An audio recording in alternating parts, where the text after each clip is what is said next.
আপনি সুপ্রিয় মুখার্জিকে কি বলে ডাকতেন? মানে মানে একজন মানুষ আরেকজন মানুষকে ঠিক কি বলে ডাকছে সেটার মধ্যে দিয়ে তাদের মধ্যে সম্পর্কটা বোঝা যায়। আমাদের সম্পর্কের মধ্যে তো তেমন কিছু বোঝার মতো তো ছিল না। আমার গানের টিচার নন্দিনীদি, তার হাজব্যান্ড সুপ্রিয়দাই বলতাম। আচ্ছা, তাহলে আজ সন্ধেবেলা আপনি আপনার সুপ্রিয়দার সাথে ঠিক কি ডিসকাস করতে এসেছিলেন? মানে কোনো আলোচনা ছিল, ডিসকাশন? হ্যাঁ, ছিল তো, ছিল। বিজনেস করবে আর শত্রু থাকবে না, তা কি হয়? যেমন আমি যতদূর জানি লেবারদের সঙ্গে সুপ্রিয়র সম্পর্ক খুব একটা ভালো ছিল না।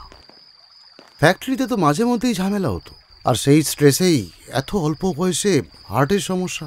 It's very very unfortunate. কি আর করা যাবে? ও, দাঁড়িয়ে কেন? বসুন বসুন। Thank you. হ্যাঁ, কি সমস্যা? ব্লকেজ আর তার সাথে ক্রনিক গ্যাসের সমস্যা। তবে রিসেন্টলি কিন্তু নন্দিনীর কেয়ারে সুপ্রিয় ইদানিং আস্তে আস্তে অনেকটা সুস্থ হয়ে উঠছিল। নন্দিনী আমার প্রত্যেকটা কথা অক্ষরে অক্ষরে পালন করত।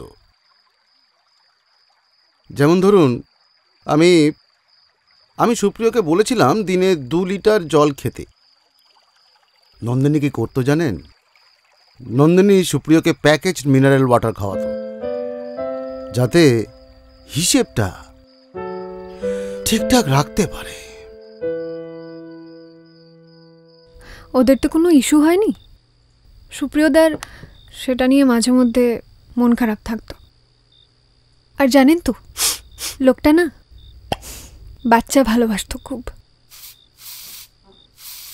এসব কথা আপনার সুপ্রিয়তা আপনাকে বলতো? উফ, আপনি আপনার সুপ্রিয়দা কেন বলছেন বারবার? আরে আপনি তো রিঅ্যাক্ট করছেন।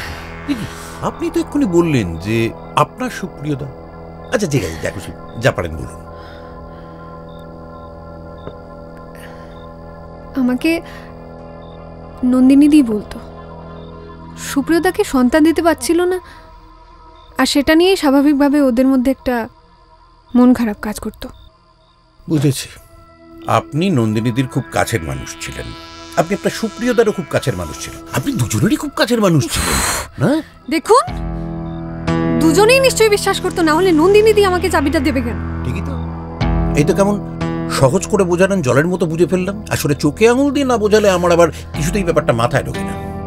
আমার একটা কথা বলুন, এই যে ওদের কোনো ইস্যু হবে না বা কার দোষ, এগুলো জানতে পারলেন কি করে? কোনো মেডিকেল টেস্ট করেছিলেন? মানে কোনো ডক্টর, কনসালটেন্ট? আপনার সুপ্রিয়দার কি আগের কোনো ইস্যু ছিল? ও, এটা তো বলছেন আবার প্রথম ইয়ে। হ্যাঁ, এই কি হলো? এই দাঁড়ান, আমার কাছে একটা বন্ধু ওষুধ আছে। ছিল কিন্তু খেয়ে গেলে পারতে না একটা। ওই দেখো, কথা শোনে না।